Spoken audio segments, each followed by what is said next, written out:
안녕하세요. W 공동체 여러분. 어느덧 1월 마지막 주일입니다. 한 해가 시작된 지 정말 엊그제 같았는데 벌써 한 달이 이렇게 흘러갔는데요. 오늘 1월 마지막 주일에 주시는 우리 순모임의 말씀은 사무엘상 1장 19절부터 28절까지의 말씀입니다. 이야기의 내용은 여러분이 너무 잘 알고 계시는 사무엘의 어머니 한나가 사무엘을 낳고 그리고 사무엘을 하나님께 서원했던 것을 그대로 이행하여 하나님께 드리는 그 장면을 담고 있습니다. 오늘 이 본문을 함께 나누면서 한나가 하나님께 드렸던 신실한 믿음의 고백에 대해서 가장 먼저 함께 나누어 보았으면 좋겠습니다. 한나가 아들을 낳기까지의 인생은 참 긴 기다림의 여정이었습니다.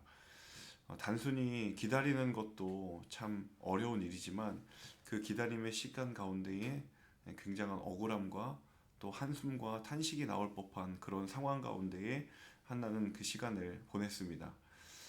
남편이었던 엘가나의 또 다른 부인인 브닌나로부터 자식을 갖지 못하는 것에 대한 굉장한 저주와 핍박이 있었고, 그리고 이 브닌나가 자신보다 한나를 더 엘가나가 사랑한다라는 것을 알고 있었기 때문에 그 질투는 그대로 한나에게 화살이 되어서 돌아갔던 것이죠. 자, 그 오랜 기다림 끝에 한나가 하나님으로부터 아들을 주실 것이다 라는 것에 대한 약속에 응답을 경험합니다. 그래서 그의 이름을 사무엘이라고 지었는데 그 사무엘의 이름의 뜻 자체가 여호와께 간구하여 낳은 아들, 얻게 된 아들이다라는 것이죠.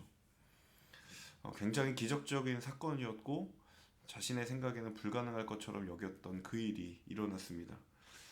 어, 그렇지만 한나의 마음 안에는 언제나 이 사무엘이라고 하는 이 나의 아들이 하나님으로부터 온 아들이라는 것에 대한 분명한 흔들리지 않는 믿음의 고백이 있었습니다. 보통 무언가를 우리가 오랫동안 기다린 끝에 얻게 되었다라고 한다면 그것을 얻기 직전까지는 정말 하나님께 간구하고 또 하나님이 그것을 반드시 주셔야만 한다라는 간절한 마음이 있지만 막상 그것을 취하고 나면 그것이 우리에게 주어지고 난 이후에는 그 믿음의 고백이 흐려지기가 마련이죠. 인간은 언제나 늘 자신에게 부족한 것을 향하여서 그것에 우리의 마음과 시선을 뺏기기 쉬운 존재이기 때문에 이미 내게 주어진 것에 대해서는 눈이 가리워지고 아직 주어지지 않은 것, 또 채워지지 않은 것에 대해 우리의 시선이 돌려지기 마련입니다. 그런데 이 한나의 고백은 그런 인간의 연약함을 뛰어넘는 고백이 있었고, 그리고 그런 헌신이 있었다라는 것이죠. 하나님께서 자신의 삶 가운데에 비록 자신의 삶이 탄식이었고, 안타까움이었고, 괴로움이었지만, 하나님께서 늘 신실하게 자신의 삶과 동행하셨다라는 것을 자신도 하나님께 신실함으로 되돌려 드렸던 것입니다. 우리는 늘 하나님께 우리의 삶이 하나님의 신실하심이 임하기를 바라지만 그것에 발맞추어 우리도 하나님께 우리의 신실함을 과연 드리고 있는가 라는 물음을 할 때마다 참 그 물음에 선뜻 대답하기가 쉽지 않은 것이 우리의 영적인 현실입니다. 우리의 인생의 어떤 바램이나 우리의 어떤 소망이 이루어지는 그 여부에 따른 것이 아니라 그분이 하나님이시기 때문에 우리의 마음을 드리고 우리의 삶을 드릴 수 있다면 그것이 우리가 하나님께 드릴 수 있는 아주 큰 그리고 유일한 신실함의 응답이 아닐까라는 생각이 듭니다. 우리 또 다른 한 가지 또 우리가 보아야 될 포인트 중에 하나는 한나가 젖을 땐 아이를 이제 맡기면서 하나님께 했던 말입니다. 유대 전통에 따르면 약 한 3년간은 아이가 젖을 뗄 때까지 어머니 품에 그 아이를 안고 있는 것이 관례였습니다.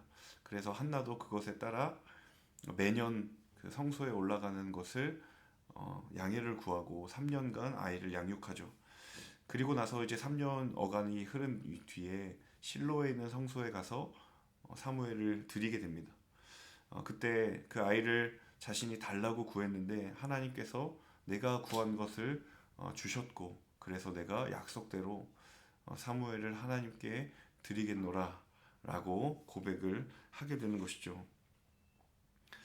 사실 한나의 마음이 변질될 수도 있었습니다. 자신이 너무 귀하게 여겼던 아들이었기 때문에 인간적으로는 그 마음이 바뀔 수도 있었죠. 심지어는 합법적인 방법으로 하나님께 드렸던 서원을 물을 수도 있습니다. 율법에 따라서 남편 엘가나가 서원을 취소하는 방법도 있었고요. 그리고 은 5세겔을 성소에 내면 그 서원을 물을 수도 있는 방법이 있었습니다. 그러니까 그가 서원을 물은다는 것이 죄도 아닐 수 있는 방법이 있고, 물론 인간적인 양심의 거리낌은 있겠지만 율법적으로 나름의 합법적인 방법에 따라 그 서원을 물을 수도 있는 인간적인 방법을 택할 수도 있었다라는 것이죠. 그런데 중요한 사실은 한나는 그 방법을 선택하지 않았다라는 것입니다. 하나님에게 있어서 사무엘이 반드시 필요한 존재는 아니었을 겁니다. 사무엘이 없다고 해서 하나님의 완전하심이 모자란 것도 아니고 부족한 것도 아닐 것입니다. 하지만 그 한나의 순전한 응답이 하나님의 마음을 움직였습니다. 그 어떤 헌신보다도 그 세상의 모든 유혹과 심지어는 자신의 마음의 내면의 목소리를 뒤로하고 순전히 하나님께 드렸던 한나의 응답은 하나님의 마음을 움직이기에 충분했던 것이죠. 결핍이라고 하는 것은 언제나 우리의 인간의 마음을 간절하게 만듭니다. 내가 이것만 해결되면 내 믿음이 흔들릴 일이 없을 것이다 라고 스스로에게 자신 있게 생각을 합니다. 하지만 어떤가요? 그 한 가지의 결핍이 채워졌을 때 정말 우리의 믿음이 흔들리지 않았나요? 또 다른 결핍이 내 눈에 보이고 또 다른 채워지지 않은 부분이 내 안에 보이는 나 자신을 발견하게 되는 것이죠. 이 결핍만 해소하면 내 믿음을 온전히 드릴 수 있을 텐데 라는 고백이 얼핏 우리 마음 가운데는 진실한 고백인 것처럼 보이지만 우리의 믿음의 고백은 상황에 따른 것이 아니라 그 상황을 주시는 하나님께 따른 것인 거에 한 줄로 믿습니다.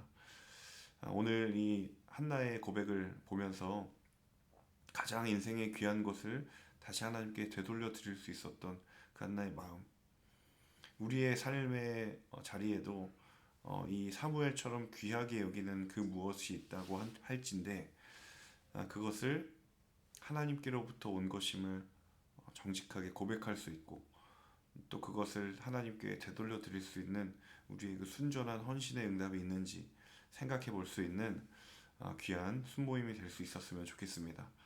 1월 마지막 주일에 순모임, 또 특별히 명절이 지나고 오랜만에 우리 순원들과 함께하는 순모임 가운데에 말씀의 능력이 있고 또 교제의 기쁨이 있고 말씀의 은혜가 있는 귀한 주일 순모임이 될 수 있기를 간절히 소망하고 응원합니다. 행복하고 즐거운 순모임 되시기를 기도합니다. 감사합니다.